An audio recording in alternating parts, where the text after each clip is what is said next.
Hello, and welcome to the Manna at the Tap podcast. We are an online spiritual formation community known as Tapestry Ministries. I'm your host, Gloria, and I'm delighted you have joined us today. It's Monday, April the 29th, 2024, and the lectionary text for today is Galatians chapter 5, verses 16 to 26. The Apostle Paul is the writer of this short email to the Galatia community he had a hand in starting when he took his first missionary travels. It wasn't long afterwards that Paul received a report.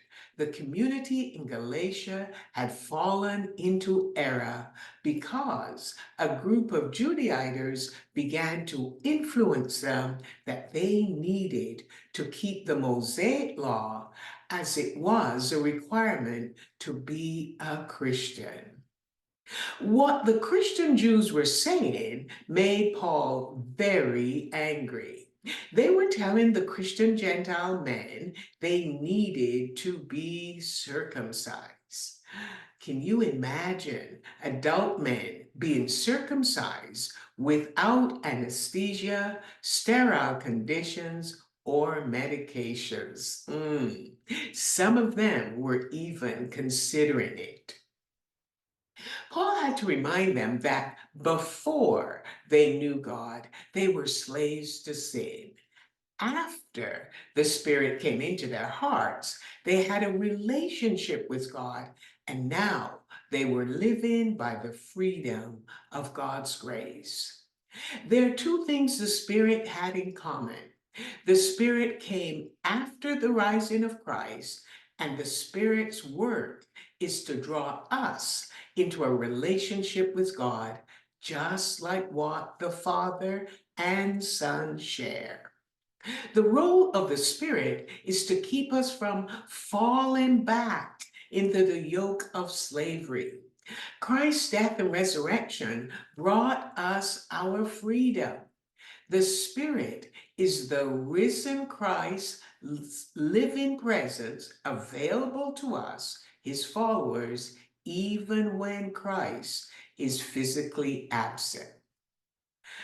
Paul began to calm down as he warned the community not to let themselves be bound to the law of Moses because it would require them to obey all of the laws.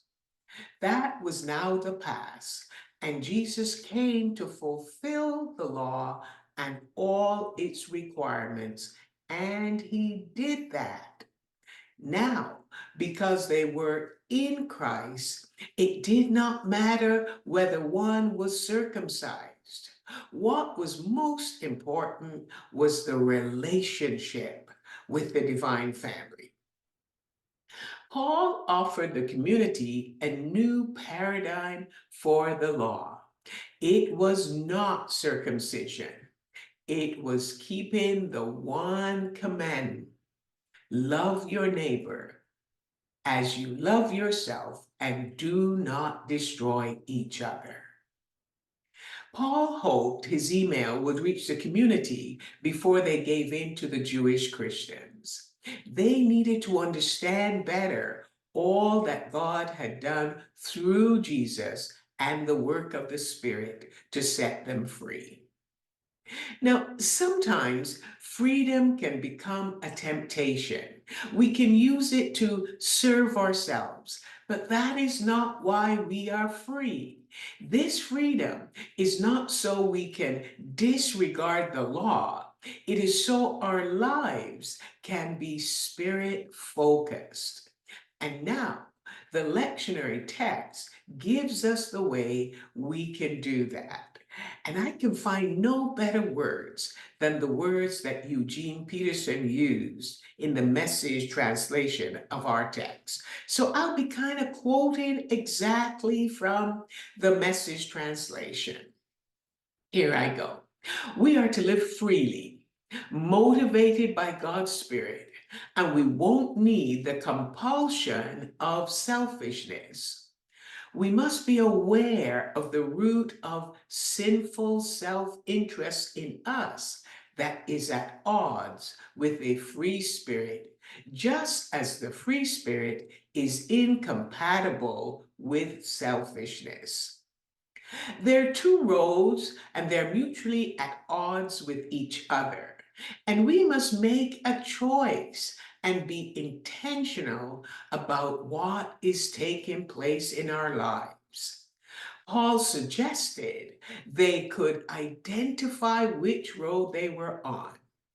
Suppose you live a life developed out of trying to get your own way. In that case, you will accumulate a life full of mental and emotional garbage, frenzied and joyless grabs for happiness, truncate gods, magic show religion, paranoid loneliness, cutthroat competition, and on and on. The other road is living God's life, God's way. It is a fruitful life because it brings gifts into our lives, much like fruit in an orchard. We begin to have affection for others and an exuberant outlook on life. We develop a willingness to stick with things and not give in to our restlessness. We can discuss it with the Spirit, who is always listening to us. We can look for a sense of compassion in our hearts and loyal commitments, not needing to force our way in life, but being able to marshal and direct our energies wisely. Legalism is helpless. It only gets in the way, making us want to have our way and make mindless decisions. The way of living life in the Spirit lets us ensure that we do not just hold it as an idea in our heads or a sentiment in our hearts, but works out its implications in every area of our lives. That means we will not compare ourselves as if one of us were better and the other worse. God sent the Spirit so that those who receive it may address God most intimately, Abba, Father, and know God as Jesus knows God.